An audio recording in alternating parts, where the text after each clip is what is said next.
Hello, fellow detectives. Before we get into this episode of Treachery, please remember I am judging these players based off of an edit of this TV show. Their devious deeds do not define them as total people, so please don't send them any hate for being up to no good, for that is the name of this game. Enjoy the episode. It's a new chapter of our game, as only one OG traitor remains, and one faithful comes very much unstuck. But there's a twist in this tale. Welcome to another recap of Traitors Australia Season 3, Episode 8. This is Treachery. Hello, fellow detectives, and welcome back to another recap of Traitors Australia Season 3, Episode 8. We're at the pointy end of the game now, and there are enough twists and turns in this chapter that it may as well be a whole new book. We have started off this episode by learning that Reese was the faithful that our remaining OG traitor, Kirby, blackmailed. And do you know what? For the position he's in, he's a very good sport about it, although you could very much see his nerves, I think, when he found out, which I don't really blame him, because if it were me, I don't know if I could have said yes at this point in that game, given there's already so much heat on him. He's very correctly surmising, is he just a sacrificial lamb? And you know what? I suspect he might be when the traitors get to recruit again. This twist really did set the cat amongst the pigeons, because everybody's suspicious of everybody, very much so at this point. And I think the fact that no one went home, they've become so used to it that they're like, what in the hell is going on here? But just because no one went home doesn't mean that breakfast was boring, because no. Luke decides to rattle everyone's chain by pulling a leaf out of Henry's playbook, I would argue, in saying that he is dead set on the third traitor and he was sorry that it was Reese, and he's going to reveal all at the round table. Enough with the teasing. If you have something to say, either shush until you can say it, or just pony up and tell everybody the information. There's a level of theatrics to this that I'm like, that works when you're a little less into the game, I think, than at this point. And I feel like everybody was just like, just tell us. Well, we'll get to what happens there a little later on, won't we? However, we then got another Gretel lore drop with the most deranged mission reveal I think we've gotten yet. I thought we were there with the gas mask last time, but I think we've topped it, because we learn that Gretel is a unreliable psychic, and that another one of her dearly departed wives this time fell out of a plane, her private plane, after she saw a feather fall from the sky. Very suspicious, I would say. I do love these lore drops, so I've got to be honest. And we're going to come to Gretel a little bit later on, because I have some thoughts about her performance in this challenge, so we're going to come back to that. But let's swiftly move on to the challenge, shall we? Because I have to be honest with you, I very much felt that this challenge was very the mole of it all, if that makes sense. Because it felt like it was literally ripped out of the Netflix series of The Mole. Not necessarily a complaint, because I loved that show. It felt cinematically the most different to all the challenges we've seen thus far. A lovely change, but I was a bit like, oh, this is giving The Mole vibes that I wasn't expecting from Traitors. I'm not mad at it. I thought this was really fun. And Gretel's performance in that deranged red top hat just sealed the deal for me. The more we see of her, the more I feel she has settled into the role. And I am loving every second, because this was just delightfully bonkers in the best way. This was a good test of our group dynamic split into the smaller groups, because I think it really showed you that these guys can be team players even when the pressure is very much applied. This was really fascinating to watch, because I wasn't expecting this to go the way it did, in the fact that only 2 teams pressed their buzzers.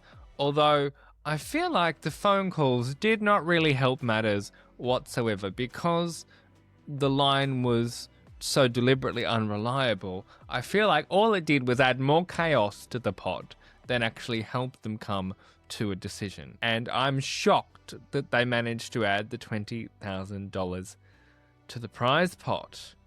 But it also left us with quite a pickle for OG traitor Kirby, because the dagger, which is a twist that Gretel introduced, was left with Reese, Lawson and Luke, her worst nightmare. So that meant the heat was even higher in the manor. Oh, this round table's gonna be juicy, y'all. Yikes. Obviously, Kirby is wandering around on eggshells, thinking that she is going to be the one that Luke targets. But how is that gonna play out? After the break, we're gonna get into the secret task our new duo of traitors were given, and we're gonna get into that round table.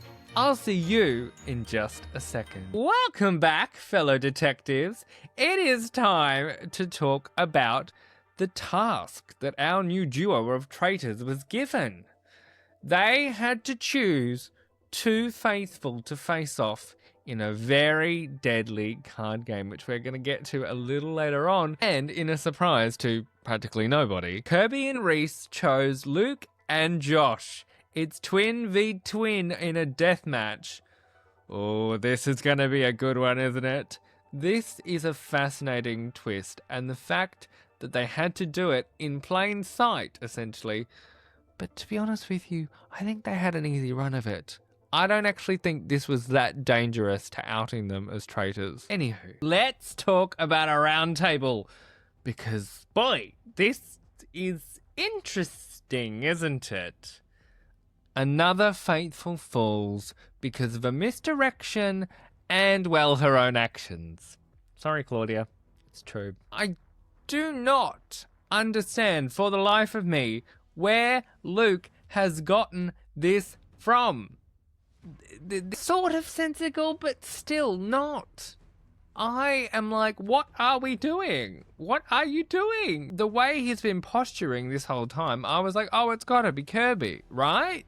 And then, no, it's Claudia. I understand her wanting a shield so much, as Chrissy says, is suspicious behaviour, sure, but she wants to survive. You can't look badly at a girl for wanting to survive in a game like this, can you? It is not looking good for Claudia. This is astonishing. To not only apologise to Reese, but also not suspect Kirby whatsoever is really, really bizarre to me, given that everybody has been so hot on Kirby's tail. And I'm like, was her running for the shield in the last mission that much of a straw that broke the camel's back? And it would appear that it was. And I was not prepared for this, as I don't think Claudia was either, because she's like, you are on the wrong path. Either you've been seduced or you're on the wrong path. And this was just astonishing. I can only imagine what the atmosphere in that room must have been like at the moment when Luke revealed that he was talking about Claudia. Because, wow. Please, don't make me eat my words again, Luke. Come on. Shifting gears to some of our other suspects at the round table. Do you know what was really nice for once? Kirby defending herself. I feel like we've been waiting practically all season for Kirby to defend herself well. And I think she finally managed it. Which, I've got to tell you, surprised me. And it's really good to see her speak up. I totally get that you want to stay under the radar and you want to be sneaky and quiet. But there comes a point as the numbers dwindle where you don't have a choice but to speak up. And I think she did a really good job of covering for herself. We then see Chrissy come straight back after Reese, Little does she know she's actually right. While she might be right, this is very much finding the needle in the haystack when it comes to evidence that Reese is a traitor. If you ask me, there's more evidence in Reese being a traitor by the fact that anytime he looks at Kirby, he looks like he's about to lose his mind or have to run to a bathroom. Yeah. Look, I'm a little bit worried for our faithful moving forward, because they were on such a roll, but I feel like the wheels have come off. That is what this roundtable has shown us. And by a very unanimous vote, we have said goodbye to another faithful as Claudia tells everyone to go screw themselves and makes a very swift exit. But the deviousness is not over this episode, because then we see the twins finally face off in the deathmatch. I'm actually going to save a lot of my deathmatch talk until next episode, because we don't know the conclusion of this. There's no point unpacking this just yet, because we see the deathmatch left on a cliffhanger, which means they are 1 for 1, and the next round is the deciding factor on which twin will go and which twin survives. So we're going to unpack that in the next episode, as well as our Fatal's reaction, because I think it really does set the cat amongst the pigeons. So that's going to be fun. Thank you for another incredible week of Traitors fun. God, I love this show. It's just so fantastic. If you've enjoyed this episode, please share it with a friend and leave a 5-star rating, whatever podcasting app you are listening on, or come and say hello over on YouTube, or in the comments on Spotify, or over on socials at We Are Glitterball. I can't wait for next week. And in the meantime, stay safe out there, because it's treacherous. See you soon.